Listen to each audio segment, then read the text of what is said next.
என்ன இருக்கிற சாமிய 100 சென்மம் கூட போதுமா? 100 சென்மம் நமக்கு போதுமா?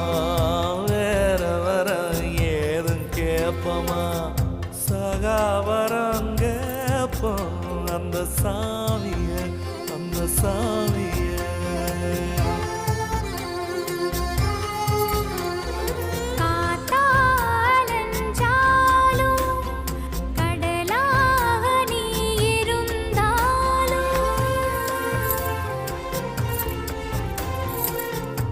ஆகாசமா